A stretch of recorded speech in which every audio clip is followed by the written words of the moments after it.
CSS is 20% skills and 80% strategy। आज हम discuss करेंगे 2028 की तैयारी आप किस तरह से कर सकते हैं, वो भी बहुत इफ़ेक्टिव मैनर में, और अपना पहला अटेम्प्ट क्वालिफाई कर सकते हैं। स्टेप बाय स्टेप तमाम चीज़ों को हम डिस्कस करेंगे और इन तमाम पॉइंट्स को आपने नोट करना है। और अगर आपके कोई सवाल हों तो वो आप ज़रूर कमेंट करिएगा, मैं कोशिश करूँगा कि उनको भी एड्रेस किया जाए। सबसे पहले बेसिक्स की बात करते हैं। CSS के अंदर आपके टोटल सब्जेक्ट जो होंगे वो 12 होंगे, जिनमें से 6 आपके कंपलसरी सब्जेक्ट्स हैं और 6 ऑप्शनल सब्जेक्ट्स होते हैं। ऑप्शनल सब्जेक्ट्स का मतलब ये है कि कुछ ग्रुप्स दिए हुए हैं, उनमें से आपने सब्जेक्ट्स को चूज़ करना है, जिनमें से 600 मार्क्स के लिए आपने ऑप्शनल सब्जेक्ट्स चूज़ करने हैं। तो टोटल आपके जो सब्जेक्ट्स होंगे वो 12 होंगे। आज हम प्राइमरीली कंपलसरी सब्जेक्ट्स के ऊपर बात करेंगे कि ये 6 जो कंपलसरी सब्जेक्ट्स हैं इनको कैसे प्रिपेयर करना है और कौन सी गलतियां हैं जिनको आपने अवॉइड करना है। सबसे पहले कंपलसरी सब्जेक्ट्स की बात करते हैं। 6 कंपलसरी सब्जेक्ट्स हैं आपके: इंग्लिश प्रेसिंग कंपोजिशन, ऐसे writing, Pakistan affairs, current affairs, general science and ability and Islamic studies. ये आपके 6 कंपलसरी सब्जेक्ट्स हैं। पास करने के लिए हर सब्जेक्ट में आपने 40 मार्क्स लेने हैं। अब ये 40 मार्क्स कैसे आएंगे या 40 मार्क्स से ऊपर आपने कैसे स्कोर करना है और पहले दिन से सही ट्रैक पर कैसे चलना है आपने, इसके हवाले से हम डिस्कस करेंगे। फर्स्ट ऑफ ऑल, आपने जो पहली गलती जो मेजॉरिटी ऑफ द स्टूडेंट्स करते हैं, आपने वो गलती नहीं करनी है। वो ये है कि आप अपनी तैयारी न्यूज़पेपर से स्टार्ट नहीं करेंगे। एज अ बिगनर आप न्यूज़पेपर से स्टार्ट नहीं करेंगे, बल्कि CSS के सिलेबस से आप अपनी तैयारी स्टार्ट करेंगे। जब आपको सिलेबस का पता चल जाएगा, तमाम चीज़ें आपकी ठीक हो जाएंगी, फिर हम न्यूज़पेपर की तरफ आ सकते हैं। तो अभी एज अ बिगनर आप न्यूज़पेपर की तरफ नहीं जाएंगे। सिलेबस को कैसे फॉलो करना है और कौन से सोर्सेज को आपने कंसल्ट करना है और सही ट्रैक पे कैसे रहना है, ये तमाम चीज़ें हम स्टेप बाय स्टेप डिस्कस करते रहेंगे। आपने इन पॉइंट्स को नोट करना है। अब देखिए, एज अ बिगनर आपने जो है 3 सब्जेक्ट्स पे सबसे पहले तो फोकस करना स्टार्ट करना है, जिसमें पहला सब्जेक्ट है आपका करंट अफेयर्स, दूसरा सब्जेक्ट है आपका इंग्लिश प्रेसिंग कंपोजिशन जिसमें आपका ग्रामर का पार्ट, और तीसरा सब्जेक्ट जो आपका इंटरेस्ट है जिस सब्जेक्ट में, कंपलसरी सब्जेक्ट्स में से, उसको आपने प्रिपेयर करना है, स्टार्ट करना है। प्रिपेयर करने से पहले, बुक्स परचेस करने से पहले आपने 2 मेन डॉक्यूमेंट्स हैं जिनको आपने कंसल्ट करना है एग्ज़ाम को समझने के लिए। देखिए, आपका जो पेपर बनता है उसमें 2 आपके प्राइमरीली जो पर्सन्स हैं, इंडिविजुअल्स हैं, उनको समझना है। एक वो जो कि पेपर आपके बनाते हैं और एक वो जो कि आपका पेपर चेक करते हैं। जब तक आप इनको नहीं समझेंगे तब तक आप पेपर अच्छे से जो है क्वालिफाई नहीं कर सकते और अच्छे से प्रिपेयर भी नहीं कर सकते। अब देखें, पेपर जो बना रहे हैं वो एक माइंडसेट के साथ बनाते हैं कि जी किस तरह का पेपर होना चाहिए, और जो चेकर हैं वो भी एक माइंडसेट होता है उनका कि हमने पेपर चेक करना है तो उसमें क्या क्या चीज़ें होनी चाहिए, उनको समझना ज़रूरी होता है। अब इन चीज़ों को समझने के लिए आपने एक डॉक्यूमेंट है जो कि डाउनलोड करना है। सिंपली आप FPSC की वेबसाइट पे जाइए या गूगल पे जाइए, जहाँ पर आपने लिखना है CSS एग्जामिनर रिपोर्ट्स। तो कुछ सालों की रिपोर्ट्स आ जाएंगी। ये वो रिपोर्ट्स हैं जो कि जिन्होंने पेपर्स आपके चेक किए हैं और उन्होंने डिटेल में बताया हुआ है कि किन स्टूडेंट्स को हमने पास किया है और किन स्टूडेंट्स को हमने फेल किया है। पास होने का क्या रीज़न है, फेल होने का क्या रीज़न है, इनको आप नोट करेंगे अपने पास और तैयारी करते हुए इन मिस्टेक्स को आप अवॉइड करेंगे। दूसरा जो डॉक्यूमेंट है वो है आपका सिलेबस। FPSC ने सिलेबस दिया हुआ है, आप गूगल पे जाइए, लिखिए CSS रिवाइज सिलेबस 2016, आपके पास वो सिलेबस आ जाएगा। उसका आप प्रिंट आउट ले लें, ये 2 डॉक्यूमेंट्स आपके पास हों। पहले आप इन 2 डॉक्यूमेंट्स को पढ़िए, जिसमें आपकी बहुत सारी कन्फ्यूजन्स क्लियर हो जाएंगी और आप सही ट्रैक पर रह पाएंगे। अगर आप एज अ बिगनर किसी एक रॉन्ग ट्रैक पे चले जाते हैं तो फिर राइट ट्रैक पर आना बड़ा मुश्किल होता है, क्योंकि एक दफ़ा अगर आप एक रॉन्ग डायरेक्शन में चल लिए, आपने कंटिन्यू कर ली वो पाथ, तो आप उसके बाद जो है एक गलत ट्रैक पे ही चलते हैं, फिर आप राइट ट्रैक पर नहीं आ पाते हैं। तो इसलिए ये 2 डॉक्यूमेंट्स हैं जो कि आपको ट्रैक पे रखेंगे। इन 2 डॉक्यूमेंट्स के बाद अब आपने सब्जेक्ट्स को प्रिपेयर करना स्टार्ट करना है। तो सब्जेक्ट्स के हवाले से हम बात करते हैं। सबसे पहले देखें, जीके का पोर्शन होता है। जीके के अंदर आपके 3 सब्जेक्ट्स हैं। एक है आपका करंट अफेयर, दूसरा है पाकिस्तान अफेयर्स और तीसरा है आपका जनरल साइंस एंड एबिलिटी। इन तीनों सब्जेक्ट्स को मिला के 120 मार्क्स चाहिए होते हैं पास करने के लिए, और अगर इनमें से कोई एक सब्जेक्ट फेल है लेकिन 120 मार्क्स हैं तो आपका वो तीनों पेपर्स पास कंसिडर किए जाते हैं। 120 मार्क्स कम से कम चाहिए, आपका टारगेट होना चाहिए जीके के पोर्शन में एटलीस्ट 180 प्लस, तभी जो है आप अच्छा ग्रुप भी एक्वायर कर पा रहे होते हैं। अदरवाइज़ अगर आपका एवरेज स्कोर आता है और रिटन पास भी कर लेते हैं, एलोकेशन भी हो जाती है और आपको जो डिज़ायर्ड ग्रुप है वो नहीं मिलता, तो मे बी आप फिर एक और अटैम्प्ट देते हैं और फिर पूरे प्रोसेस से दोबारा गुजरना पड़ता है। तो इसलिए पहला अटैम्प्ट दें, अच्छे से दें और अपना डिज़ायर्ड ग्रुप जो है वो ले लें। अब हम जीके की बात करते हैं। सबसे पहले current affairs, how to prepare current affairs. Current affairs आपका डे 1 से स्टार्ट होगा और एग्जाम तक ये आपका सब्जेक्ट चलता रहेगा। ये वो सब्जेक्ट है जो कभी भी मुकम्मल नहीं होता। तो करंट अफेयर्स प्रिपेयर आप कैसे करेंगे मैं आपको डिटेल में बताता हूँ, लेकिन उससे पहले हम बात करते हैं लैंग्वेज पे। लैंग्वेज का जो पेपर है यानी प्रेसिडेंट कंपोजिशन का जो पेपर है, इस पेपर को आपने कैसे प्रिपेयर करना है। इस पेपर को आप 2 सेक्शंस में डिवाइड करेंगे। पहला सेक्शन होगा जिसमें आप ये 3 चीज़ें मेंशन करेंगे, प्रेसी राइटिंग, कॉम्प्रिहेंशन एंड ट्रांसलेशन। इसके 50 मार्क्स होते हैं। ये जो पार्ट है ये बहुत आसान है, बस इसमें आपने क्लासेस लेनी है और उसके बाद जो है आपने राइटिंग प्रैक्टिस करनी है और वो चेक कराते रहना है आपने। तो ये कंपोनेंट आपका 50 मार्क्स का प्रिपेयर हो जाता है। जो चैलेंजिंग पार्ट है दैट इज़ ग्रामर पार्ट, जिसमें आपके पेयर ऑफ वर्ड्स होंगे, फिल इन द ब्लैंक्स हैं, सेंटेंस करेक्शन है, इडियम्स हैं, सिनोनिम्स एंटोनिम्स हैं। ये वर्ड्स हैं जिनको आपने प्रिपेयर करना है और इसमें काफ़ी ज़्यादा क्रैमिंग का पार्ट भी है। तो ये क्रैमिंग तो आपने करनी ही है।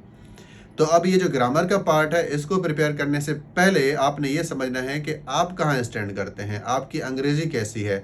जब आप पैराग्राफ्स लिख रहे हैं तो उसमें क्या गलतियाँ हो रही हैं आपसे, इनको करेक्ट करना बहुत ज़्यादा ज़रूरी है। बहुत सारे ऐसे स्टूडेंट्स होते हैं जिनके लैंग्वेज के इश्यूज़ होते हैं और वो डे 1 से उनको आइडेंटिफाई नहीं कर पाते और उन्हीं लैंग्वेज के इश्यूज़ के साथ वो अपनी तैयारी कंटिन्यू रखते हैं। नोट्स भी उन्हीं ग्रामेटिकल मिस्टेक्स के साथ बनाते हैं, जिसकी वजह से उनकी लैंग्वेज की जो गलतियां हैं वो इतनी ज़्यादा रीइंफोर्स हो जाती हैं कि उनको करेक्ट करना अब बहुत मुश्किल हो जाता है, या फिर महीने लगते हैं फिर उनके एक सिंपल से वर्ब के इशू को एड्रेस करने में कि जी सब्जेक्ट सिंगुलर है तो वर्ब में एस लगेगा कि नहीं लगेगा। इस एक बेसिक चीज़ को ठीक करने में स्टूडेंट्स बहुत ज़्यादा टाइम अपना फिर ज़ाया कर देते हैं। तो पहले दिन से आपने आइडेंटिफाई करना है कि मेरी लैंग्वेज कैसी है, कहाँ मैं स्टैंड करता हूँ या करती हूँ, और उसके ऊपर पहले दिन से काम करना स्टार्ट करना है। अब पता कैसे चलेगा कि लैंग्वेज के इश्यूज़ हैं या नहीं हैं? बहुत आसान है। आप अपनी मर्ज़ी का एक टॉपिक उठाइए, जैसे कि पॉवर्टी या फिर इम्पोर्टेंस ऑफ एजुकेशन या वाई CSS, आप CSS क्यों करना चाहते हैं। इसके ऊपर आप अपनी ग्राउंड नॉलेज पे एक पैराग्राफ लिखिए और वो अपने टीचर से चेक करवा लीजिए। उस पैराग्राफ के बेसिस पे पैराग्राफ आपने 2 to 3 मिनट्स के अंदर अंदर लिखना है और इसको प्रिपेयर नहीं करना, डायरेक्टली आपने प्रोड्यूस करना है। इससे पता चलेगा कि आपकी लैंग्वेज कहाँ पर है, आप कहाँ स्टैंड करते हैं, क्या लैंग्वेज के इश्यूज़ हैं आपके, और उसके बेसिस पे फिर आपने एक पूरा अपना रोड मैप बनवाना है कि इन लैंग्वेज के इश्यूज़ को कैसे ठीक किया जाए। तो उसके लिए अब आपने टॉपिक वाइज तमाम चीज़ों को ठीक करना है, जैसे टेंसेस हैं, कंडीशनल्स हैं, सब्जेक्ट वर्ब एग्रीमेंट है, पैरेलल स्ट्रक्चर है, इसी तरह पार्ट्स ऑफ स्पीच हैं, आर्टिकल्स हैं। ये तमाम चीज़ें फिर आपको अच्छे से प्रिपेयर करनी पड़ेंगी। प्रिपेयर करते हुए आप एक तो स्टडी करेंगे इनको और उसके बाद इनके नोट्स बनाएंगे, नोट्स को रिवाइज करेंगे और उसके बाद लिखेंगे और देखेंगे कि क्या लैंग्वेज के इश्यूज़ ठीक हुए या नहीं। अगर फिर भी इश्यूज़ आ रहे हैं तो इसका मतलब है कि चीज़ों को इंटरनलाइज नहीं किया आपने, नहीं समझा। आप और ज़्यादा मेहनत करेंगे ताकि वो चीज़ें आपके फिंगर टिप्स पे आ जाएँ। जब आप ये कर लेंगे तो उसके बाद बाकी जो पेपर्स हैं उनमें आपको बहुत ज़्यादा आसानी होगी और प्रेजेंट कंपोजिशन में भी आप बहुत अच्छा स्कोर कर पाएंगे। तो इंग्लिश प्रेजेंट कंपोजिशन का जो पेपर है वो आपने इस तरह से प्रिपेयर करना है और लैंग्वेज को देखना है कि जी आपकी लैंग्वेज कैसी है, आप कहाँ स्टैंड करते हैं। उसके बाद अब हम बात करते हैं करंट अफेयर्स की। अगेन जो करंट अफेयर्स का पेपर है आपका, वो डे 1 से आपका जो पेपर है वो कंटिन्यू चलेगा, क्योंकि ये वो पेपर है जिसका सिलेबस कभी मुकम्मल आपका नहीं होता। करंट अफेयर्स को आप 4 पार्ट्स में डिवाइड करेंगे सिलेबस को और उनको प्रिपेयर करना स्टार्ट करेंगे। सबसे पहले डोमेस्टिक इश्यूज़। डोमेस्टिक इश्यूज़ में आप जैसे कि गवर्नेंस के इश्यूज़ हैं, एडमिनिस्ट्रेटिव इश्यूज़ हैं, पॉवर्टी है, इकोनॉमिक क्राइसिस हैं, एनर्जी एंड वाटर क्राइसिस हैं, इस तरह के कुछ टॉपिक्स को आइडेंटिफाई करके अपने पास नोट करेंगे। देन पाकिस्तान के रीजनल अफेयर्स, नेबरिंग कंट्रीज़ के साथ क्या रिलेशंस हैं, ये सेकंड पार्ट होगा, इसको आपने नोट करना है। थर्ड पार्ट में आपने 2 सेक्शंस बनाने हैं जिसमें आप बर्निंग इश्यूज़ ऐड करेंगे और स्टैटिक पार्ट ऐड करेंगे। स्टैटिक पार्ट वो होगा जिसमें आपका जो टॉपिक है उसमें बहुत ज़्यादा तब्दीलियाँ नहीं आती हैं, जैसे कि हम कह सकते हैं कि जी न्यूक्लियराइजेशन, न्यूक्लियर से रिलेटेड जो भी न्यूक्लियर पॉलिटिक्स है उससे रिलेटेड जो भी चीज़ें हैं वो तकरीबन स्टैटिक पार्ट में आती हैं, वो आपने स्टैटिक में ऐड कर दिया। इसी तरह एनर्जी क्राइसिस हैं या फिर वाटर से रिलेटेड जो भी मसले हैं वो आपके स्टैटिक पार्ट में आएंगे। और उसके बाद जो बर्निंग इश्यूज़ हैं वो आप फाइनल लिस्ट बनाएंगे और उसमें बर्निंग इश्यूज़ आपके ऐड होते जाते हैं और जो सिलेबस में तब्दीली आती है वो इस बर्निंग इशू के पार्ट में आती है। तो उसके अंदर जो भी नए नए टॉपिक्स आएंगे वो आप ऐड करते जाएंगे।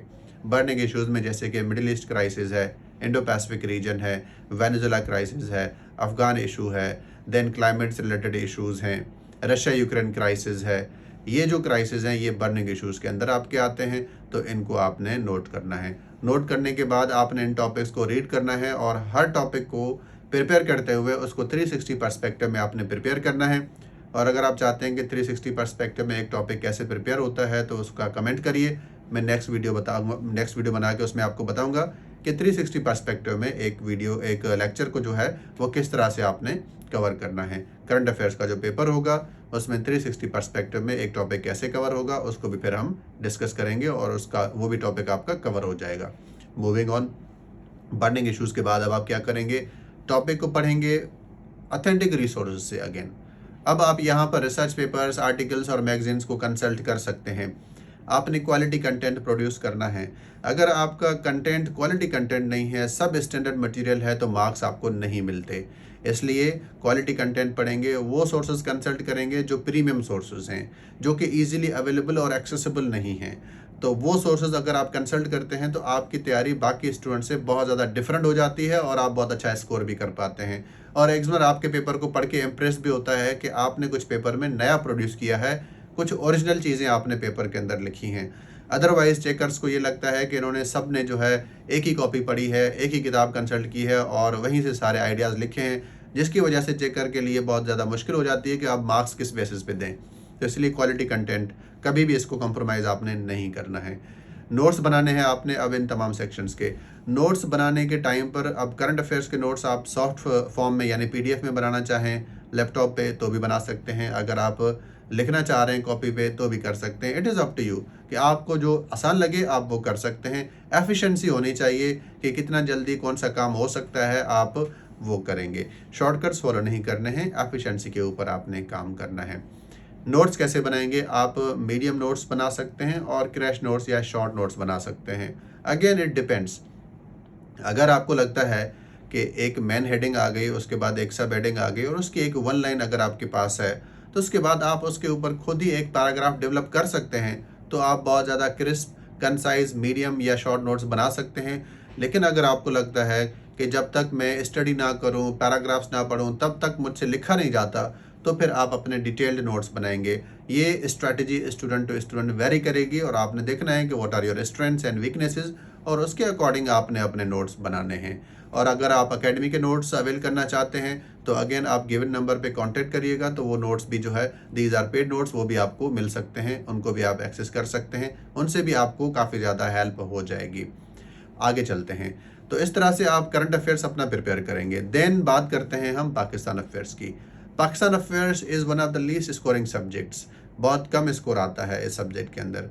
अगर सेम एफर्ट्स आपने करंट अफेयर्स में डाली हैं, पुट की हैं, तो करंट अफेयर्स में आपका स्कोर आ सकता है 50 to 55 और वही आपने एफर्ट्स पाकिस्तान अफेयर्स में पुट की हो, उतनी ही मेहनत पाकिस्तान अफेयर्स में की हो, तो मे बी आपका स्कोर होगा 25 to 35, क्योंकि पाकिस्तान अफेयर्स में ज़्यादा एफर्ट्स चाहिए और एग्जामिनर की एक्सपेक्टेशन इस पेपर में ज़्यादा है आपसे, क्योंकि बचपन से ये सब्जेक्ट कहीं ना कहीं किसी न किसी सूरत में पढ़ते हुए आए हैं। तो अब चेकर आपसे चाहता है कि जी आप कुछ ऐसा प्रोड्यूस करें जो बहुत अच्छा हो, जिसमें आपने कोट किया हो, बहुत ज़्यादा आपने थिंकर्स को कोट किया हो, बुक्स को कोट किया हो, आर्टिकल्स और अमेंडमेंट्स को कोट किया हो, कॉन्स्टिट्यूशन को कोट किया हो, गवर्नमेंट की पॉलिसीज़ को कोट किया हो, तब जाके आपको स्कोर मिलता है। तो अगेन पाकिस्तान अफेयर्स को भी प्रिपेयर करने के लिए आपने बहुत ज़्यादा एफर्ट्स को पुट करना है। अगेन इसके भी नोट्स बनाने हैं। इसके लिए किताब कौन सी फॉलो करनी है, किताब आप बहुत सारी हैं जो कि फॉलो कर सकते हैं, लेकिन आई वुड सजेस्ट कि brief history of Pakistan by James Webb branded, ये किताब आप फॉलो कर सकते हैं। उसके बाद हामिद खान की किताब है कॉन्स्टिट्यूशनल एंड पॉलिटिकल क्राइसिस, इसको भी आप फॉलो कर सकते हैं। तो ये 2 किताबें हैं। अच्छा, सेकंड जो बुक है उसका लास्ट चैप्टर जो है वो आप कवर करिएगा और पूरी किताब वो आप अगर ना भी पढ़ें तो भी ठीक है। उसके बाद Islamic studies. Again Islamic studies भी यही है कि स्टूडेंट्स को लगता है कि हमें ये सब्जेक्ट आता है, जिसकी वजह से वो उसके ऊपर ज़्यादा मेहनत नहीं करते।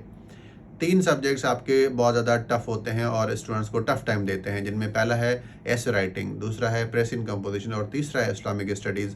अगर ये 3 सब्जेक्ट्स आपके पास हो जाते हैं तो अब मैक्सिमम चांसेस हैं कि आपके तमाम पेपर्स पास होंगे। 100% नहीं, मैक्सिमम चांसेस हैं कि अब आपके तमाम पेपर्स पास होंगे, क्योंकि समटाइम्स कोई एक ऐसा ऑप्शनल सब्जेक्ट भी फेल हो सकता है या समटाइम्स किसी स्टूडेंट का जीके का पोर्शन भी फेल हो सकता है। इसीलिए हमने हर सब्जेक्ट को इस तरह से कंसोलिडेट करना है कि किसी भी सरकमस्टांस में वो पेपर हमारा रुके ना। तो इसलिए आपने इस्लामिक स्टडीज़ पे अगेन बहुत ज़्यादा मेहनत करनी है। Introduction to Islam by doctor Hamidullah, इस किताब को फॉलो कर सकते हैं। इस्लाम द मिसअंडरस्टूड रिलीजन, इस किताब को फॉलो कर सकते हैं। मोहम्मद कुतुब की किताबें हैं, इनको आप फॉलो कर सकते हैं। अबुल अला मौदूदी की किताबें हैं, उनको फॉलो कर सकते हैं। And you have to make your own notes. तो उसके बाद आप ये सब्जेक्ट प्रिपेयर कर सकते हैं।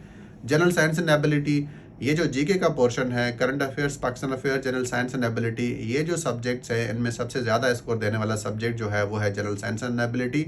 तो इसमें आपने अपनी मैक्सिमम एफर्ट्स पुट करनी है और टारगेट आपका होना चाहिए 75 to 85 score in this subject, जिसमें एबिलिटी में आपने 40 मार्क्स में से 40 लेने हैं।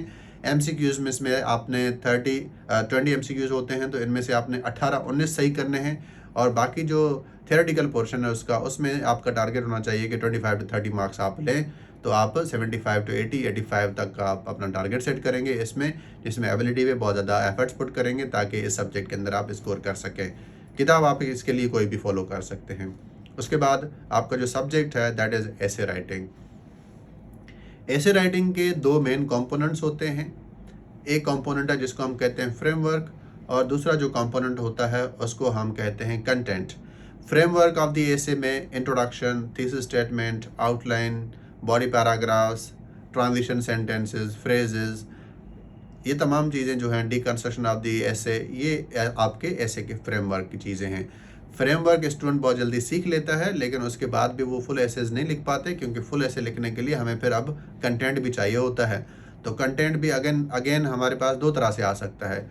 या तो हम अपने ऑप्शनल सब्जेक्ट्स ऐसे चूज़ करें जहाँ से कंटेंट मिले हमें, या फिर हम ऐसा करें कि ऐसे के थीम्स को प्रिपेयर करें।